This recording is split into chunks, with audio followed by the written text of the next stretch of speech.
Bismillah, Assalamualaikum warahmatullahi wabarakatuh. Eh, Waalaikumsalam. Mohon maaf kalau telat sedikit tadi.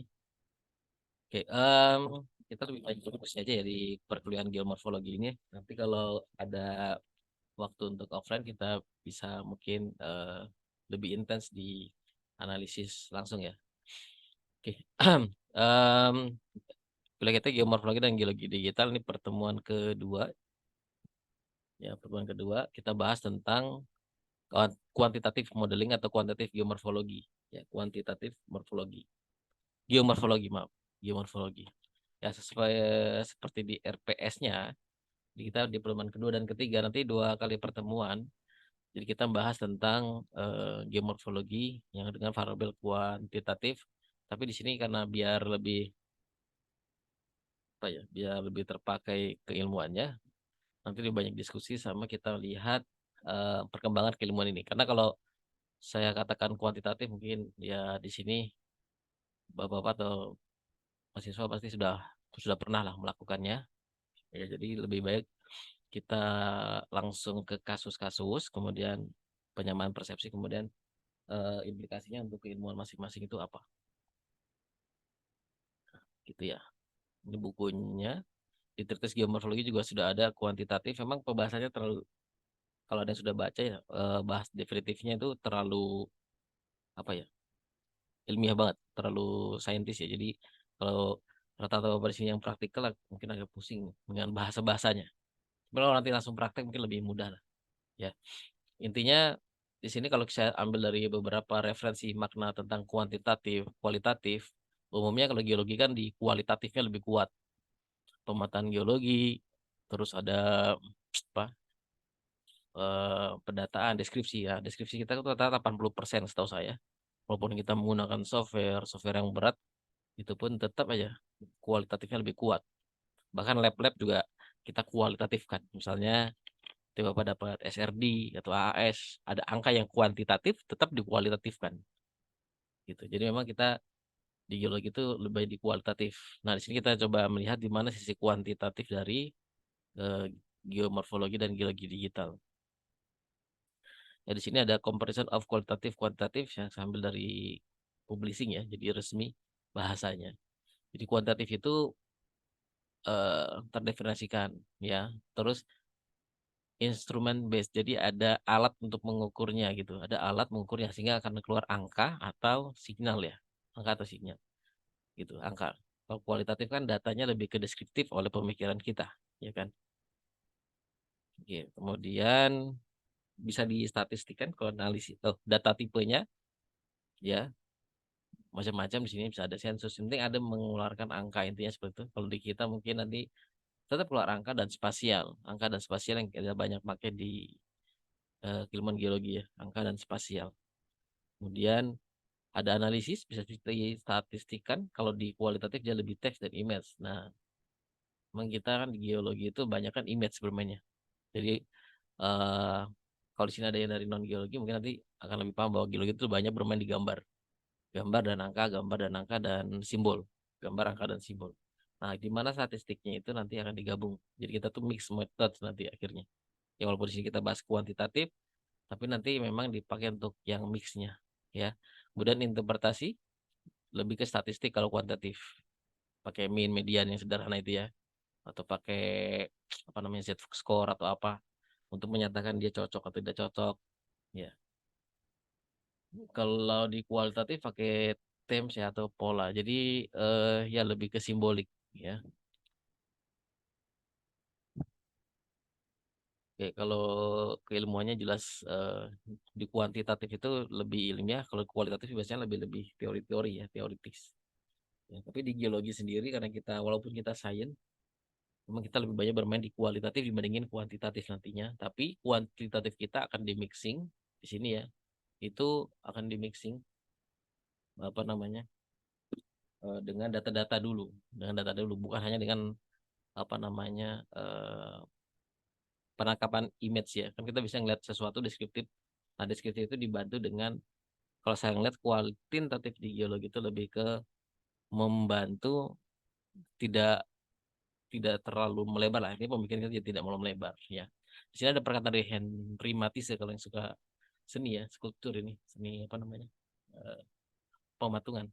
Itu dia intinya tuh ada see from the first show proportion jadi dan terus dem. Jadi semua itu harus tertata lah gampang gitu kalau di teori. Jadi kan kalau kita lihat orang-orang seniman itu kan nggak sembarang buat dari sistematik, tertata, terukur, baru nanti bisa ada impresif yang keluar dari arahan itu. Nah, geologi juga begitu. Jadi dari data yang ada, dari semua data yang bersifat kuantitatif atau kualitatif uh, yang absolut gitu ya. Jadi dia akan digabungkan, kemudian bisa diinterpretasi ulang, gampang gitu. Ya. Ini kalau di buku Treatise of Geomorphology atau bukunya Haggard juga, kuantitatif itu ya, a model can be a many great things ya, bisa konsep, bisa hipotesis, bisa teori, bisa hukum, itu model semua, atau bisa peta, atau bisa macam-macam. Model itu macam-macam. Ya bisa rumus macam-macam ya. Kemudian sehingga dibedakan jadinya model itu nanti pun dibedakan menjadi konseptual atau ada yang skala atau analog, ada mathematical model ya. Nah, istilah kuantitatif yang akan kita bahas artinya di sini adalah lebih mendekati terminologi yang disebut mathematical ya, matematis atau angka, numerical ya. Sehingga angka-angka itu nanti bisa untuk kuantifikasi yang lain. Ya, kalau yang biasa misalnya di pertambangan ya, di pertambangan ada grade kan. Grade itu kan kuantitatif. Ada nikel 1,6. Ya, nanti pasti dikualitatifkan lagi. Oh bagus, oh nggak bagus, oh ini, oh gini gini, gitu ya. Jadi kalau kita emang mix ya dari angka, kemudian udah ada numeriknya, udah benar-benar saintis, kemudian dikualifikasi, apa namanya? Ya, kualitatif lagi. Oke. Nah ini contoh ilmu dasar lah, ilmu dasar geologi itu, geomorfologi menurut saya ilmu dasarnya itu adalah karena kan geomorfologi kan bentuk ya. Bentuk itu pasti ada apa namanya semacam relief, ada bentukan kalau kita lihat bentuk wajah kita kan ada yang menonjol, ada yang melebar, ada yang itu. Nah, itu menjadi apa namanya? eh bisa dilihat dari bentuknya. Nah, bentuk itu kalau di geologi umumnya tergambar sebagai kontur ya, umumnya gambar sebagai kontur. Kontur itu kan garis titik kesamaan. Walaupun sih pasti udah paham ya, tapi maksudnya kita samakan persepsi bahwa ketinggian itu adalah salah satu faktor terpenting kalau saya dalam morfologi karena dia membentuk titik-titik titik-titik ketinggian yang berbeda itu dan digariskan dengan kontur akan membentuk sebuah bentukan khusus. Ya, kalau sekarang digital nih gambar kanan misalnya lebih ke digital kontur yang tadi cuma garis-garis itu kan hanya beberapa orang bisa melihat. Kalau non geologi mungkin nggak pus ini garis apaan gitu kan. Nah, ya kan. Kalau dulu mungkin disederhanakan, nah sekarang menggunakan teknologi jadi lebih detail. Jadi artinya apa? Jumlah titiknya lebih banyak. Jadi data digital itu kelebihannya daripada data dahulu ya datanya lebih rapat dan lebih banyak aja. Kalau secara konsep mirip ya. Nah, tadi kembali ke tadi kalau konsep skulptur yang oleh seniman itu jadi kalau semakin banyak data yang akan kita jadikan acuan, semakin detail, maka interpretasi kita pun akan semakin nggak melenceng lah, mendekati mendekati benar ya, mendekati benar. Nah ini nih, ada gambar gunung. Nah ini menggunakan data elevasi, mungkin dari data DEM ya, Digital Elevation Model. Nah itu kemudian dijadikan 3D. Kita bahas bandingkan zaman dulu tuh jadinya semut ya, kontur itu kalau zaman sekarang jadinya lebih apa namanya? Ya lebih ke tantorehannya, garis-garisnya, hillsetnya, ada lembah arah lembah. Nah itu jadi diinterpretasi lah menjadi tadi geomorfologi atau nanti geologi digital gitu. Nah ini kalau paradigmanya saya ambil kesimpulan ini ada 5 paradigma dalam geomorfologi. Walaupun ini teoritis banget ini.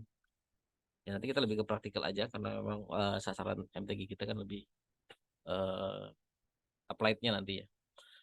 Ya nomor satu evolutionary. Jadi ya standar lah. Davis 1840 ini kalau pasti pasti kalau geologi yang dulu-dulu atau yang sampai sekarang juga masih dipakai walaupun udah banyak dibantah orang ya. Tentang erosion cycles. Kenapa itu? Karena dia mengacu pada footprint of Darwinian. Jadi ya dulu kan masih zaman-zamannya evolusi-evolusi itu ya. Teori-teori evolusi sehingga morfologi pun dianggap sebagai evolusi.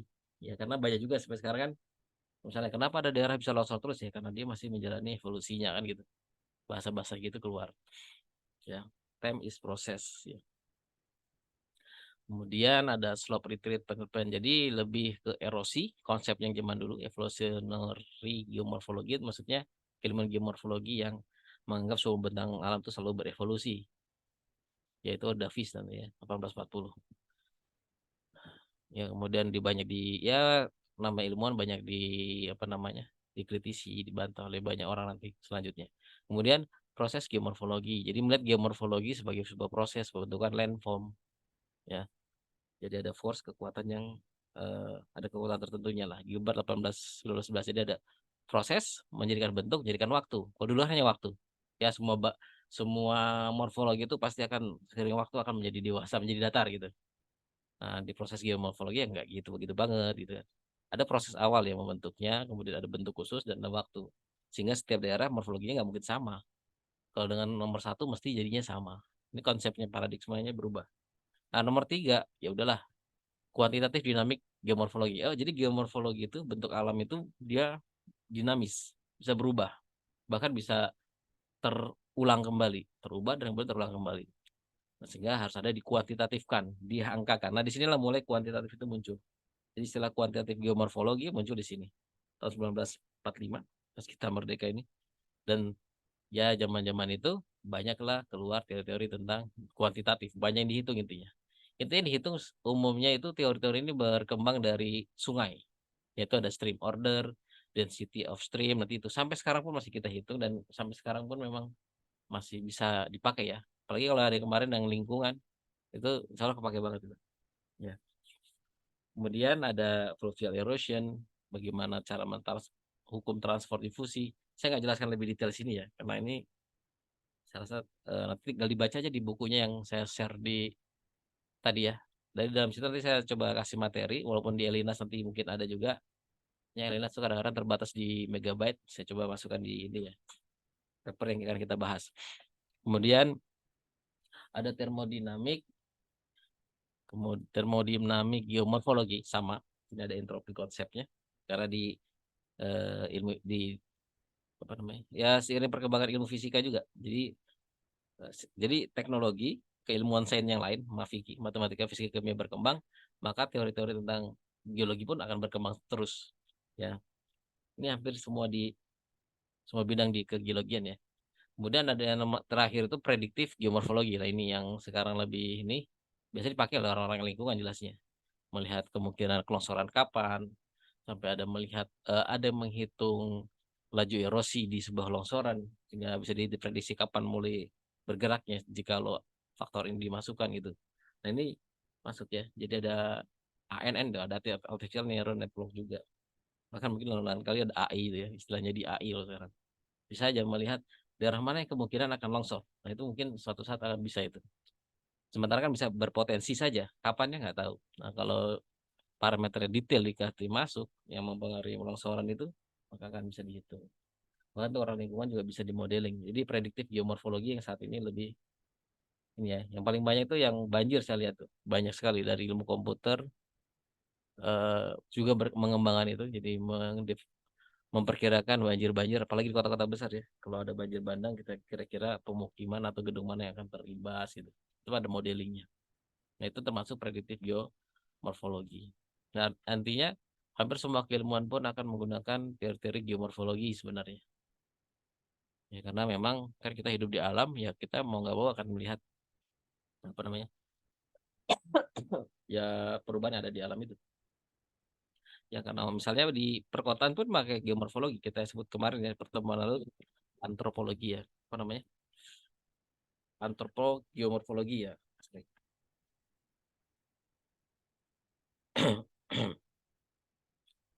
Terus ada sampai sebenarnya ada mau didiskusikan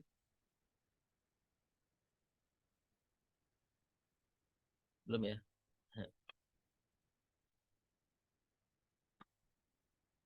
Oke, kita lanjut. Nah ini dia evolusi ini geomorfologi. Em, ini Pak William Morris Davis ambil dari Wikipedia ini pas saya sitir ya Wikipedia karena dia Ya itulah wajahnya ya, walaupun ada beberapa versi pastinya. Ya versi tua, versi muda ini versi waktu gagah-gagahnya. Ya. Yes, the creator of the model. Jadi geomorfologi itu awalnya dibentuk oleh William Morris Davis. Ya kalau di sedimen kan ada Steno ya, kemudian ada lagi siapa siapa gitu kan. Nah, kemudian di kalau di pas di geomorfologinya ada William Morris Davis yang dia lebih suka menjelajah. Nah, dulu disebut tidak geomorfologi oleh beliau, dia sebutnya geographical cycle ya. Nah, jadi keilmuan geomorfologi ini dekat sama geografi dan dulu memang disebut sebagai geografi. Jadi tidak bentuk. Ya saya coba tadi mencari istilah morfologi aja. Kalau morfologi aja ilmunya banyak bentuk. Biasanya orang-orang apa namanya? Biologi ya. Yang di morfologi itu orang biologi. Yang kita sebut geomorfologi berarti alam ya. Geographic cycle is a period of time during which an uplifted landmass undergoes its transformation by the process of the land sculpture ending dan seterusnya. Jadi proses sculpture yaitu proses pengukiran, pengikisan apa bahasa sculpture ya, pengukiran ya, pengukiran alam oleh alam itu dia sebut sebagai siklus geografi atau kita kenal juga nanti Davisian erosion cycles karena Davis yang buat ya Davisian erosion cycle.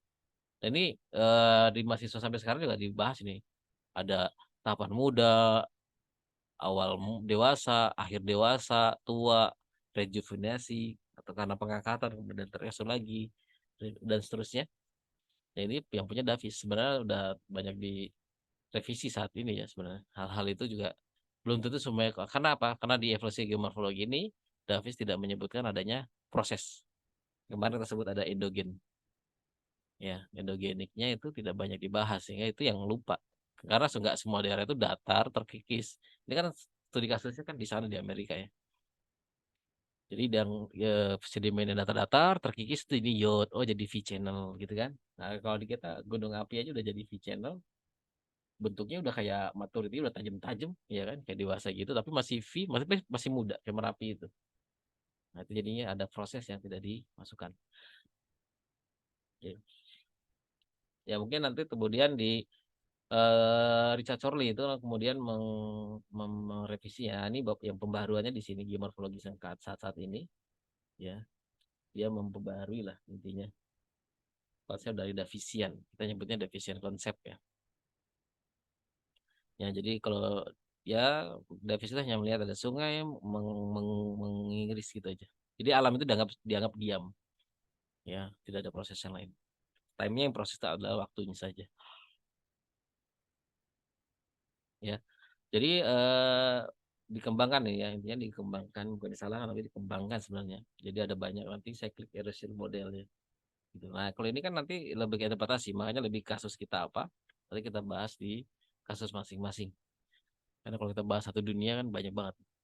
Misalnya kita bahas glasial ya nggak mungkin juga nggak punya es kita. Oke, evolusioner geomorfologi dari 1840 itu konsepnya kalau dimodernkan dengan bahasa sekarang seperti ini. Bentuk alam itu fungsi dari struktur, proses dan tahapan, stages, ya waktu-waktu, time ini. Jadi selalu kayak gini. Jadi yang dewasa itu datar. Padahal misalnya kita lihat pantai itu kan datar, tapi dia masih muda, ya kan? Kalau kita lihat di Alantritis, di mana itu kan masih morfologi awal. Nah itulah agak beberapa tidak cocoknya sehingga tidak semua harus dipakai di stadion ini. Lagi juga udah ilmu sangat lama sekali. Ya, oke. Sip. Nah ini dia. Proses geomorfologi. Lanjut proses geomorfologi oleh apa namanya? Gilbert Birmingham 1902 ya, yang lebih baru lagi. Nah, papernya sudah saya kasih di itu, tapi bukan paper langsung Gilbert, tapi di paper dari Chorley yang tadi pembaharui geomorfologi, dia memperkuat untuk Gilbert geomorfologi. Jadi memang di sana kayak gini nih. Makanya saya belajar geomorfologi itu ya teorinya keluarnya enak ya. Kalau di Indonesia kayaknya nggak ada yang kayak gini, saya nggak pernah ketemu. Jadi ini ya, morfologi seperti ini. Ini disebut kalau di sana ini di Utah dia nyebutnya apa sih? Badland, Gilbert Badland. Ya ini, kalau lebih ini ya saya nyari di web Henry Mountains dia ini. Jadi memang untuk belajar geomorfologi asik banget yang atasnya datar, yang bawahnya tuh terkikis-kikis, ya kan? Ya, terlihat kayak ini, kayak di bukunya itu, ya kayak buku banget ini. Nah, jadi kayak gini, ada proses, ada form, ada bentuk, kemudian ada waktu. Tadi yang ini hanya ngomong proses itu adalah waktu, sama. Enggak, kalau ini beda.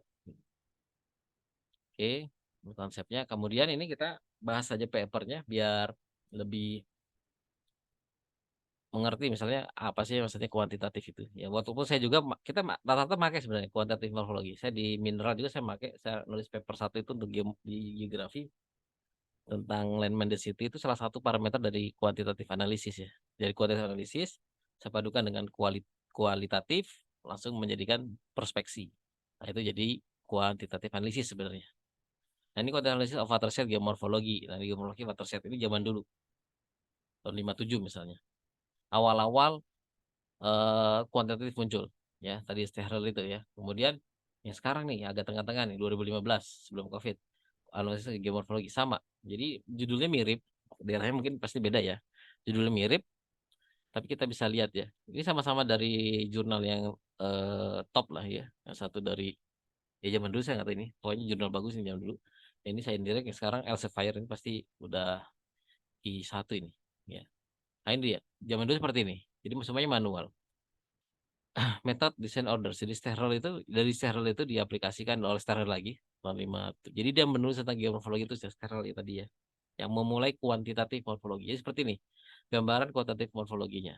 Rata-rata ngomongin tentang sungai dengan beberapa rumus-rumusnya. Ya turunannya. Saat itu kan ilmu-ilmu tentang saintis ya, matematika, fisika dan fisika kimia. Kimia fisika itu kan berkembang. Dan di geologi juga pasti akan mengikuti itu.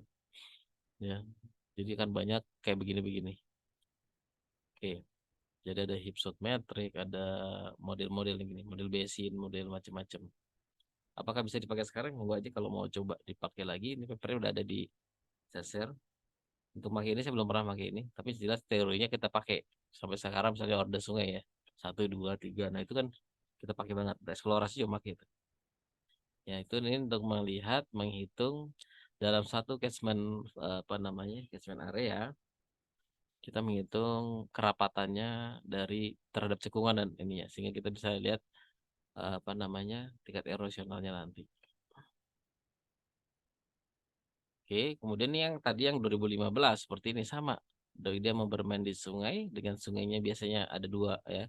Ada yang terpetakan, ada yang dia masuk ke apa namanya automatically. Ya kalau sekarang kan bisa otomatis tuh ekstrak dari. Kalau saya global member biasanya, ArcGIS juga bisa. Kiji juga bisa, hanya saya belum pernah coba dari Kiji sendiri. Jadi di data elevasi kemudian kita ekstrak sungai-sungai yang ada, kemudian dibagi menjadi order-order tadi. Dan order ini pasti lebih detail ya. Nah, semakin ke sini data semakin detail. Ya, kalau dulu mungkin order satu ini lurus-lurus saja karena paling pakai foto udara. Ya, itu pun kalau ada. Kalau nggak ada mungkin pakai data apa sih juga nggak tahu tahun 50-an. Kalau sekarang udah data satelit, data yang macam-macam, kemudian diekstrak lebih detail. Jadi order satu itu lebih lebih serabutnya lebih halus lagi order satu sehingga di sini bisa sampai ke 6 order.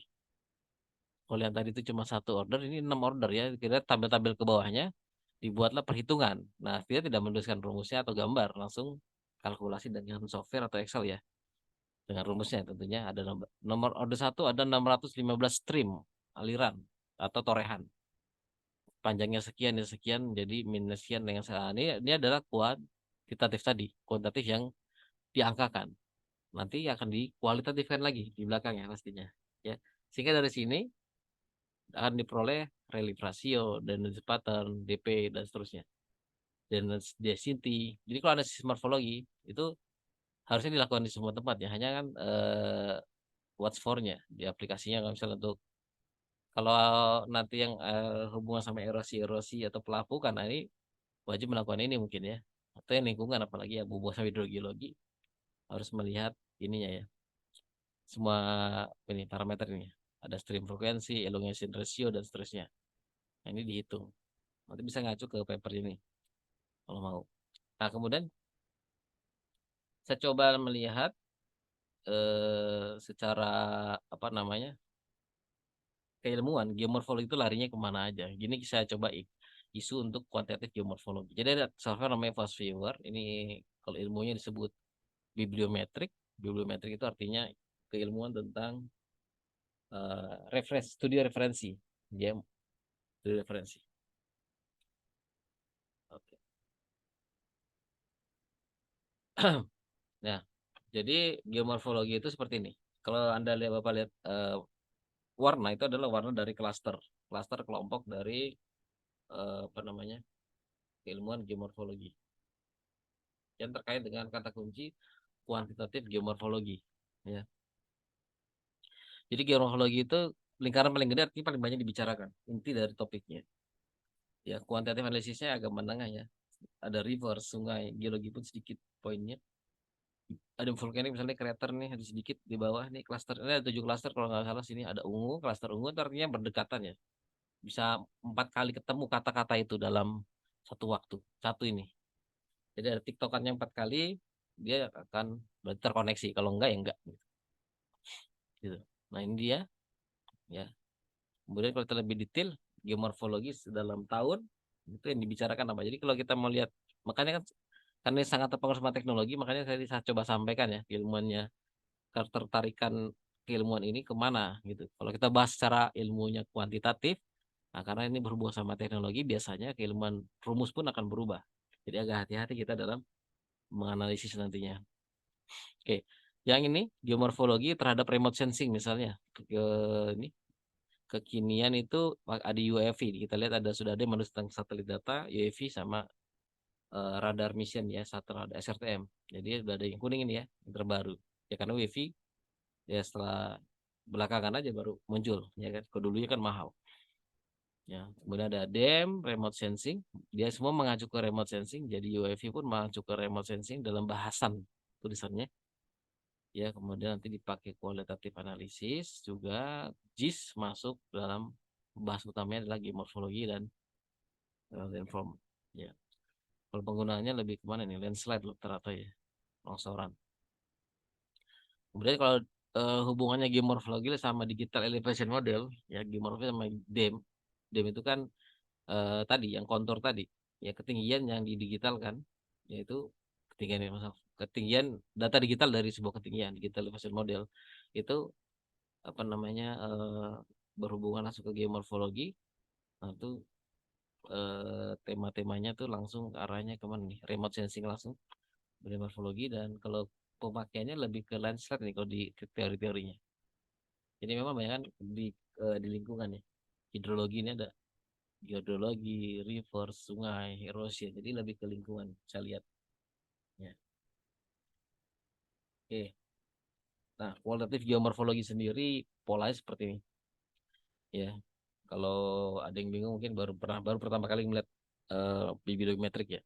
Jadi ini ada keilmuan tentang geomorfologi analisis kualitatif ya. Dia lebih jadi geomorfologi itu intinya dia kualitatif ujung-ujungnya. Nih, kalau lihat dari ini kesimpulannya. Ya, data ini data fakta. Jadi dari saya ngambil 1.200 paper yang kemudian analisis keluarnya seperti ini. Akhir-akhir dia kualitatif. Ya, oke. Nih, kemudian kalau kita tambahkan JIS, karena sekarang ada JIS, apa sih yang muncul di sini? Geomorfologi, JIS, dan remote sensing India. India tuh paling banyak yang nulis. Mungkin karena urbanisasi dan perubahan lahan tata kotanya itu cukup cepat di India itu jadinya banyak studi ya di India sendiri. Kalau di kita jarang. Ya, nah, JIS kata kuncinya dari geomorfologi. Setelah kita kata kunci JIS dimasukkan adalah JIS remote sensing, ya, remote sensing Landsat, Alstar atau lain-lain. Pokoknya semua disebut penginderaan jauh. Dan ada istilah baru yang saya baru juga dapat adalah AHP, Analytical Hierarchy Process. Nah, ini proses yang baru ada beberapa yang nulis tapi tidak semua. Atau orang India ini dia dari model kemudian di kayak semacam HP itu statistical ya lebih besar analisis ya jadi cocok enggak gitu bener nggak sih saya ngomong gini gitu lah gampangnya gitu ya hierarki jadi ada hierarki sistem oke gitu kemudian lanjut geomorphology dan JIS itu kemudian memang dan remote sensing jadi kata kerjanya itu Sini nggak ada yang untuk mining, itu jarang yang nulis ya. Jadi banyaknya landslide gitu. Oke, ini paper terbaru. Saya nggak tahu, pokoknya saya dapat di Elsevier dan ini terbaru. Baru tadi pagi saya cek dan ini yang paling baru untuk tentang remote sensing dan geomorfologi. Ya, dari dipakai di Basin Wadi Fatima, Saudi Arabia. Jadi dia mengevaluasi ini dengan menggunakan implementasi space imagery, eh, apa namanya, penginderaan jauh ya, remote sensing dan GIS teknik untuk ini. Dan ini masuk ke jurnal internasional. Ya. Jadi nanti kalau Bapak apa namanya mau menulis tulisan untuk S2, ya bisa ambil separuh dari, coba dianalisis ini aja udah bisa untuk menganalisis morfologi untuk ses A gitu, masukkan ke jurnal udah bisa Pak sebenarnya. Jadi kita tidak perlu menunggu hampir sampai selesai tesis itu. Oke, ini dia seperti biasanya ini banyaknya di komputer ya bermainnya. Saya lihat banyak di paper ini banyak bermain di komputer, nanti lapangannya hanya untuk proven beberapa fenomena aja. Dan ini jurnalnya cukup diakui. Memang kalau kita bermain di geografi, kayak saya juga pernah geografi, cuman pakai lapangannya cuman sedikit aja udah cukup gitu. Nanti metodenya tuh kuat. Ya, ini ada ini kesimpulannya kita lihat aja ya. Kesimpulannya nanti ada kesimpulannya pun kembali ke kualitatif. Nomor satu itu kan kilometer-kilometer itu kan hanya nilai-nilai yang kuantitatif tapi tidak terlalu kuat ya. Nah, inilah. Jadi yang diciptakan dari cipta, yang diproduksi dari apa diekstrak, maaf ya. Diekstrak dari sebuah data itu kita bisa lihat ya. Misalnya kan data Landsat nih. Kalau Landsat kan yang bermain di warnanya, band bawah 345 atau 347 terserah.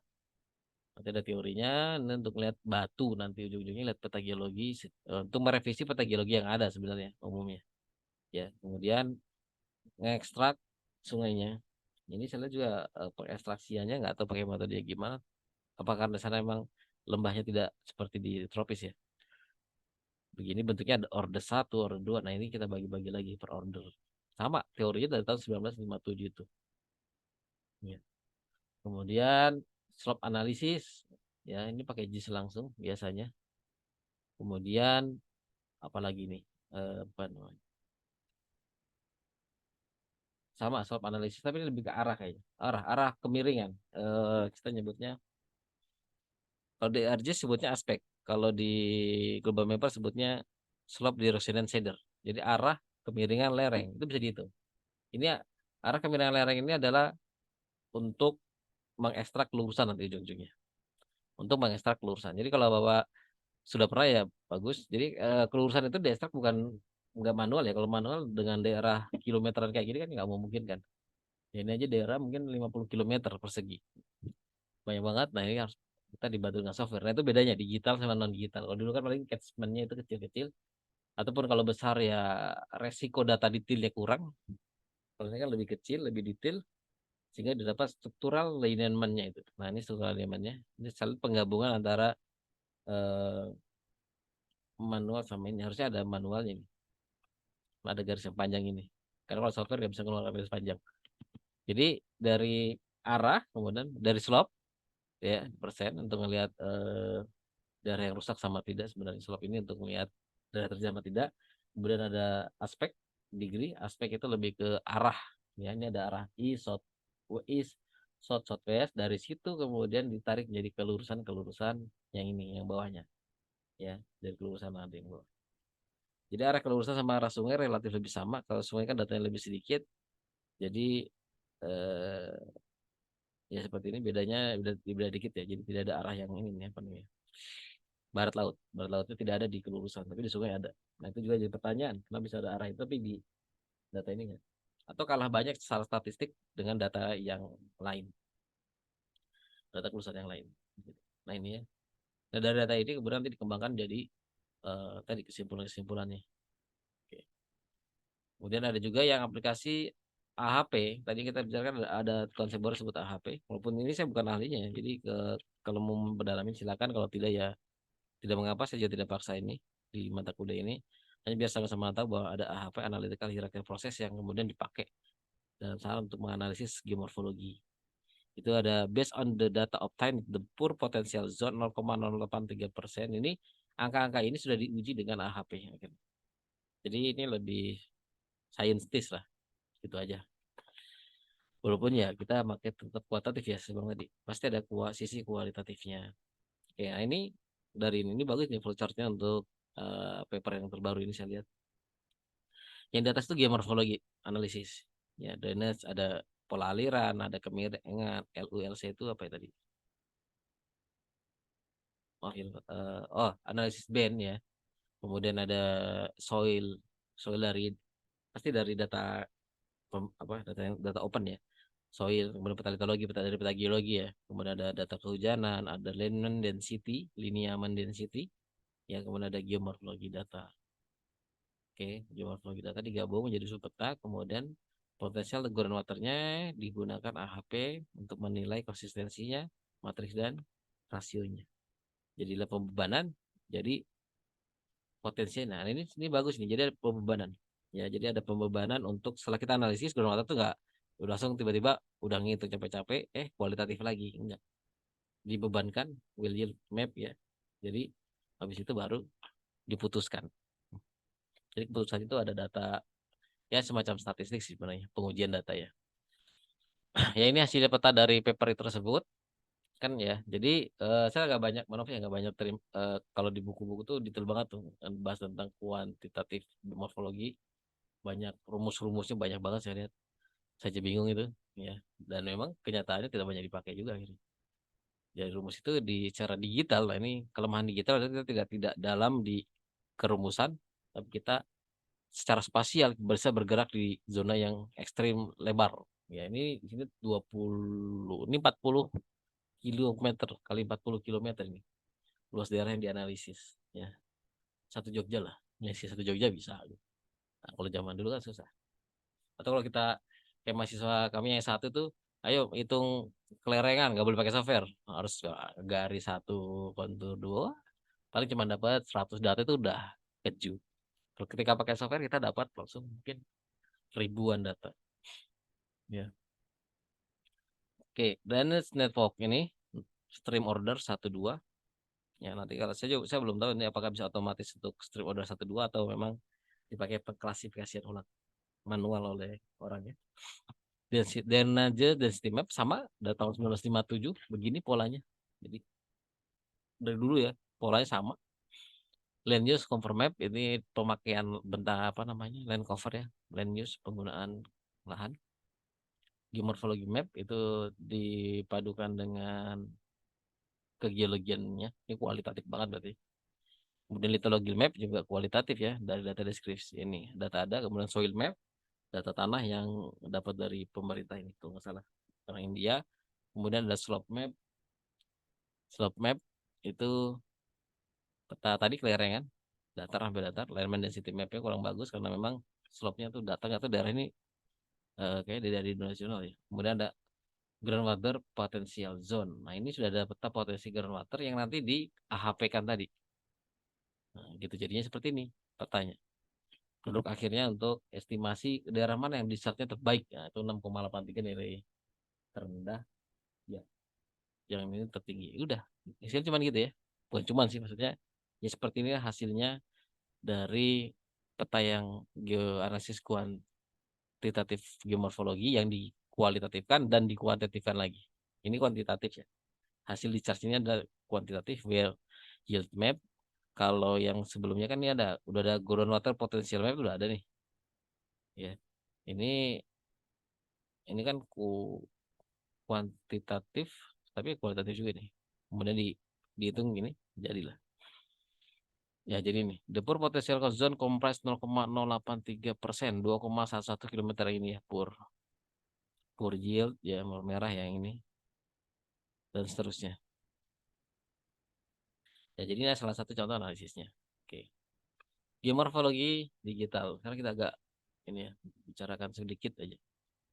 Jadi kalau kita bilang geomorfologi digital, memang data digital itu cukup yang berhubungan sama JIS itu cukup berkembang ya, macam-macam, macam-macam. Jadi geospasial teknologi, ada fasilitator itu pemberi data ya, bisa data pribadi, tapi kan rata-rata kita dapat data dari program-program internasional malahan ya. Kemudian ada prosesnya untuk apa, kemudian platformnya seperti apa. Ya, kan kita sekarang ini udah punya Google Map itu kan kita udah bisa lihat analisis morfologi ya. Maksudnya secara kualitatif. Anda tinggal buka misalnya mau main kemana, ini daerahnya gunung atau enggak, itu kan udah dilihat ada peta topografinya di Google Map ya. Itu sama. Jadi lebih lebih terbuka. Intinya kalau dari gambar yang ini ada layering, ada raster dan vektor. Konsepnya digital kan yang sementara hanya itu setahu saya, raster dan vektor. Raster bisa mengeluarkan elevation yang kita sebut dengan DEM, ya. Kedua land use, ya. Misal tadi peta geologi itu masuk raster ya.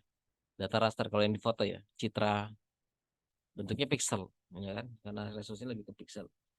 Pixel itu kalau raster bedanya pixel ya. Kalau DEM itu data pixel sebenarnya hanya pixel tapi dia ada Z-nya.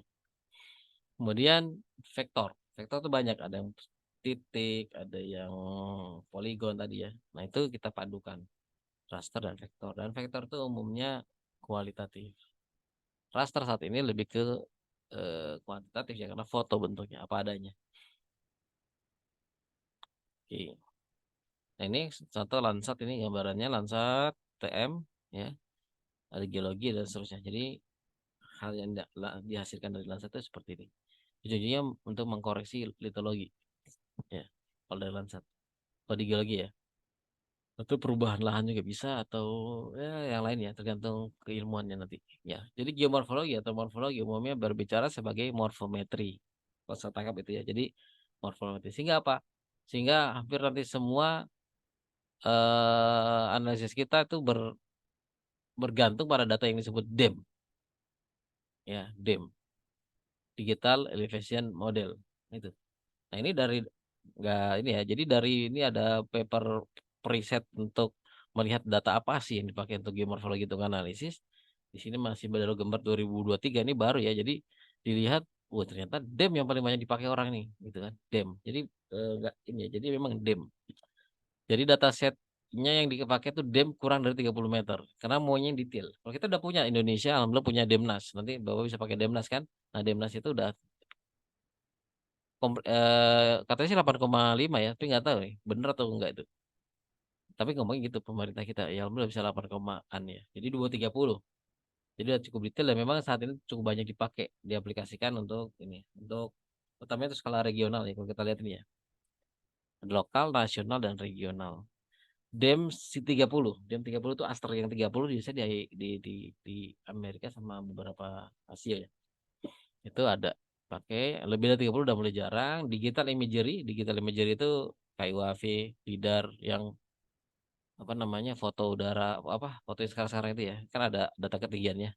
Tapi itu biasanya nggak di ini nggak apa namanya nggak banyak ya. Jadi laser, lidar ya laser itu karena mahal jadi nggak banyak. Analog ya sedikit. GPS apalagi hanya ada satu ya. Ini dari tulisan ya. Ini angkanya ini angka total tulisan. Jadi total tulisannya ada ya 450-an tulisan yang menggunakan DEM tadi ya yang dicoba dianalisis nyatain di ini jadi jarang yang pakai GPS ya karena GPS nggak ini ya lokal banget kalaupun bagus resolusinya itu pun lokal banget tidak bisa untuk interpretasi karena kita butuh data yang sifatnya tuh jujur lah kalau DEM itu kan karena dari lidar dari lidar maaf dari scanning ya scanning data situ pasti lebih menyeluruh datanya jadi lebih apa adanya kalau GPS kan terpilih oke kemudian source dari DEM itu apa aja source dari DEM itu banyak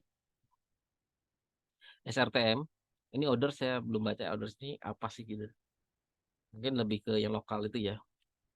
Yang ditambah mungkin punya nih banyak demo yang dihasilkan dari lidar dari macam-macam. Ini ada SRTM yang paling banyak dipakai. Aster kedua, Aster itu yang 30 meter, SRTM 90-an. Tandem X dari USG Explorer dia punya, Alos punya.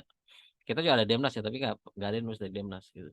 Mungkin nanti kalau dari eh, kawan-kawan ada yang mau nulis paper ini pakai Demnas gitu nanti Demnas bisa masuk lah ke database internasional ya oke seperti itu.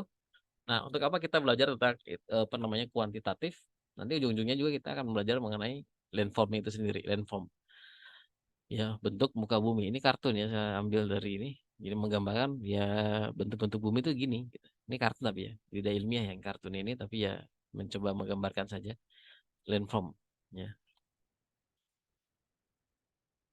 kemudian apa lagi ya Sehingga banyak klasifikasi dari landform itu nanti tergantung dari pembentuknya proses tadi ya. Yang kan geomorfologi yang terbaru tadi kita nyebutnya sebagai proses geomorfologi itu ya ada prosesnya. Proses, form, bentuk, dan time. Kalau awalnya kan time. Nah, jadi ada prosesnya. Makanya nanti ke depan kita coba bicara tentang tektoniknya, kita bicara tentang pelapukan, erosinya doang, bicara tentang fluvial gitu. Kita diskusi tentang itu. Jadi ya itulah pembentuk landform.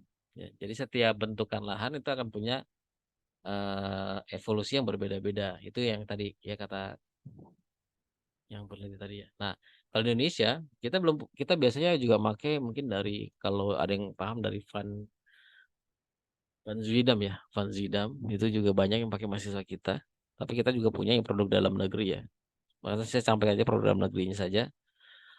BMB kita nyebutnya, Pak Budi Brahmantio dan Pak Bandono yang mencoba untuk membuat mengkompilasi dan mencocokkan dengan keadaan bangsa kita ya. Jadi mungkin lebih baik dipakai ini. Kalau saya sih sering pakai ini sebenarnya.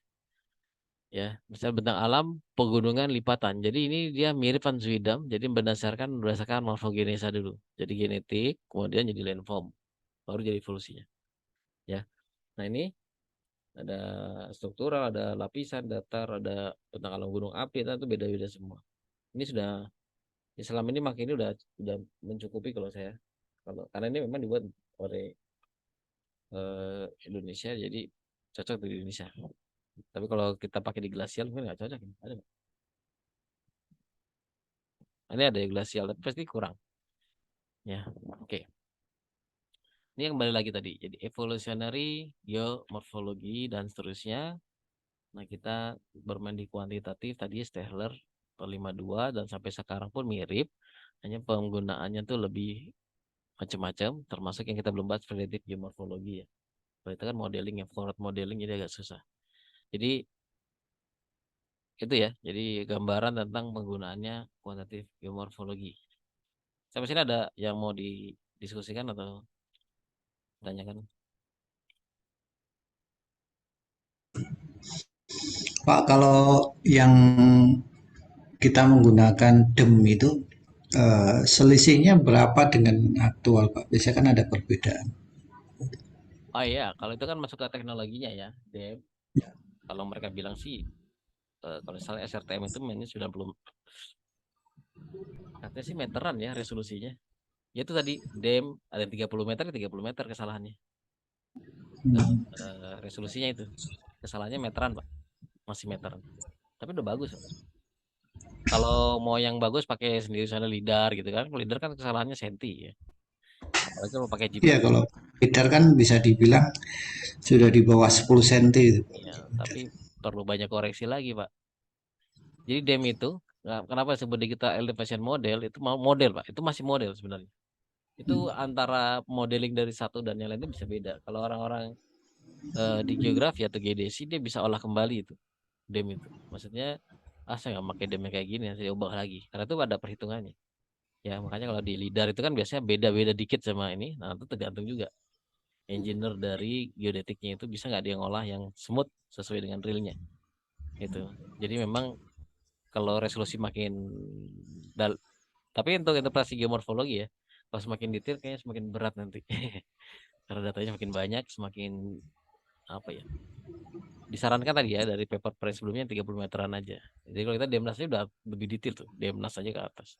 Kalau nanti mau analisis geomorfologi kuantitatif. Jadi nggak kalau pakai lidar ya boleh aja. Tapi dismoothing lagi. Nanti minta ke geodetiknya dismoothing dulu. Karena biasanya saya lihat lidar itu akan selisih sama DMNAS-nya lumayan 10 meteran. Ya, harus dikoreksi ulang. Ya. Kita juga bisa ya kalau mungkin secara lokal bisa dipakai tapi nanti kalau untuk interpretasi lebih global nanti nggak bisa dipakai. Artinya data lidar jangan digabung sama DEM. Kalau saya gitu saran. Karena beda. Kalau digabung nanti jadinya error. Ada yang tenggelam mesti. Hmm, gitu. Ini ada nanti paper-paper yang mungkin bisa dibaca untuk kalau karena kita bahasannya di geomorfologi ya. Walaupun nanti ini ada berapa saya kasih? 1, 2, 3, 4, 5, 6, 7 ya. 7 yang tadi saya bicarakan. Nanti kita langsung aplikasikan aja ya. aplikasikan. Ini ada ya, ya. Kalau yang kemarin ada di pertemuan satu ya. Nah ini dia. Oh, ini doang. Yang buku di sini ya. Referensinya ini buku juga. Ini buku-buku yang secara global ya. Ini akan saya tambah terus kalau memang dibutuhkan. Oke, itu bisa dibaca ini kalau ini yang tadi paper-papernya. Nah, ini banyak. Ini paper udah download secara bukan bajakan, Pak ya. Jadi bisa ya untuk kuliah nggak apa-apa lah. Dibaca-baca. Emang ada yang beberapa open, ada yang beberapa saya pakai akun khusus. Itu kalau sana ada yang semua di sini udah punya daerah gambaran daerah untuk tesisnya kan ya? Sudah semua ya? Atau nanti saya data ya daerah tesisnya karena saya mau kita harus ada tugas soalnya kita harus ada tugas ya. Jadi tugasnya adalah nanti saya sampaikan di grup ya tugasnya. Jadi membuat tulisan tentang seperti ini. Jadi mengacu ke beberapa paper ini terserah. Tapi daerahnya adalah daerah akan jadi daerah riset tesisnya. Jadi yang mencoba membuat itu, tapi bertahap nanti, maksudnya bertahap.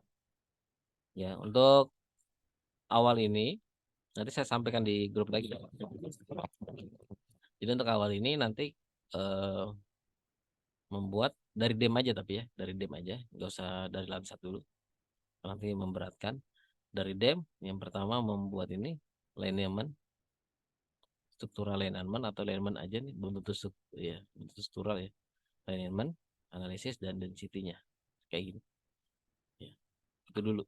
Jadi membuat itu dulu, kemudian ada gambaran-gambaran yang terkait lainnya, apa namanya, eh ya kalau kayak gini kan udah punya biasanya peta litologi, peta geologi itu udah umum. Nanti saya tuliskan tugas sama itemnya apa saja, nanti kumpulkan sebagai itu ya. Tapi di santai di pekan berapa nih? Kedua, ketiga, keempat, 2 minggu lagi, 2 minggu lagi. Karena kan ini masih sama dengan minggu depan materinya. Ya, jadi itu tugasnya. Karena untuk penilaian, itu tugasnya adalah membuat apa namanya tulisan tentang geomorfologi kuantitatif di daerah nanti bakal tesisnya. Luasan daerahnya itu diharapkan sih lebih ke distrik ya. Gampangannya misalnya kita ngomongin kita lagi di Bebarsari ya saya nggak ngomongin Seturan, Bebarsari atau Depok. Saya ngomongin ya Sleman setengah lah, setengahnya Sleman gitu. Minimal ya. Ini lebih luas. Tapi bebas nanti yang minimal minimal geomorfologi itu bisa untuk jadi acuan. Ya, jadi acuan. Begitu. Itu ya Bapak ya. Tugasnya itu nanti saya ketik lagi. Mungkin di sini belum saya ketik tugasnya di slide tadi. Oke. Ada lagi yang mau didiskusikan?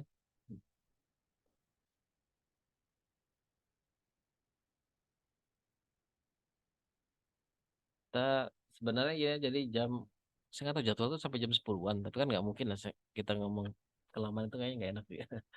Apa namanya? Nanti akan digantikan lah. Digantikan kalau memang nanti dalam prosesnya kan kita butuh juga upload langsung ke digitalnya. Jadi diharapkan sudah pernah bisa ngolah ngekstrak data sendiri dari digital. Walaupun nanti dalam tugasnya juga mempengaruhi. Saya belum tahu nanti jadwalnya angkatan ini kapan akan offline-nya. Nanti pasti offline itu seperti yang tahun lalu juga, semester kemarin, tahun lalu ya. Katanya seperti itu juga. Jadi kita buat semacam workshop analisis geomorfi lagi, tapi lebih advance mungkin ya, dengan aplikasi-aplikasi yang terkait aja, diskusi di situ. Lebih ke diskusinya. Tapi tugasnya tetap dikerjakan ya, ini yang ini. Dua. Jadi tugas awal ini membuat analisis geomorfologi dari landman dari morfologi ya. Dari morfologinya itu minimal membuat ekstraksi layman sama analisis dari density-nya ya, density-nya. Nanti saya ketikkan apa aja yang harus diisi di apa namanya?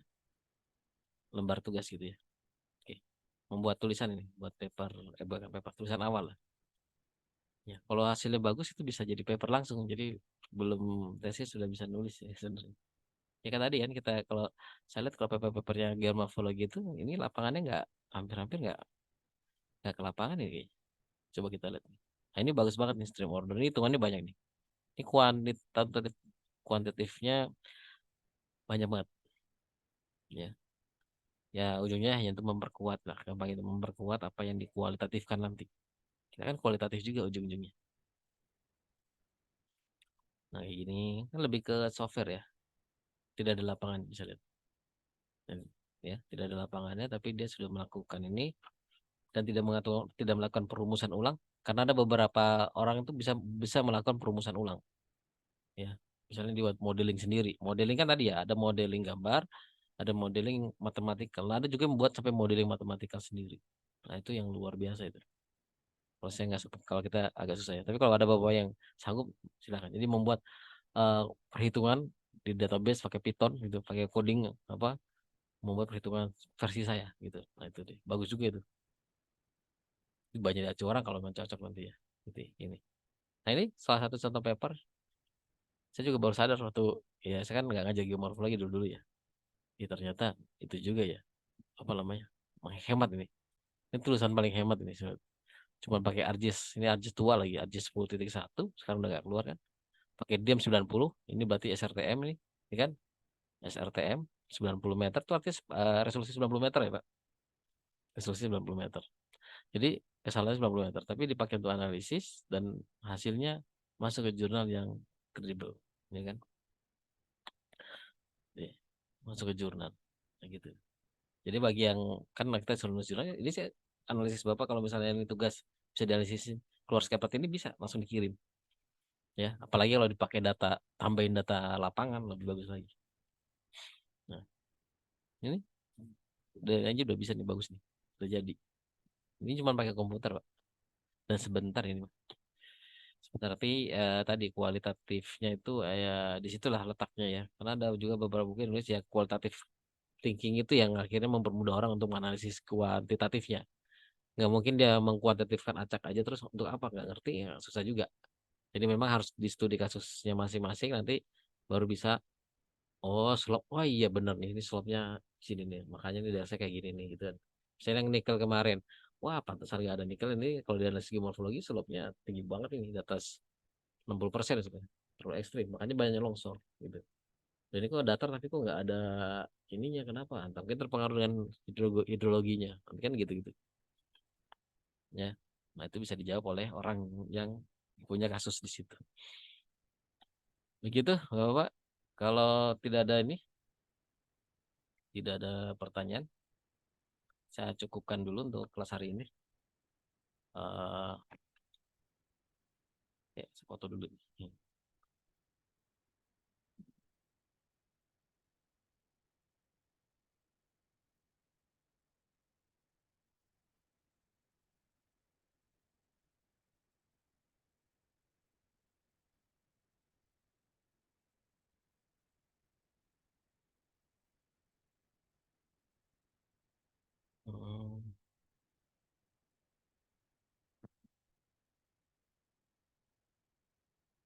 Ya, nanti untuk tugas saya akan sampaikan di grup, dikerjakan nanti di 2 minggu lagi, di sambil jalan sambil tahu nanti kan akan ketemu masalah-masalah pastinya.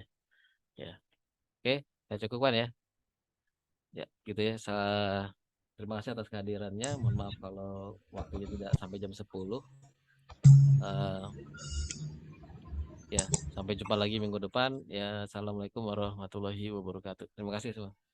Waalaikumsalam, pagi Pak. Terima kasih. Ya, sama-sama.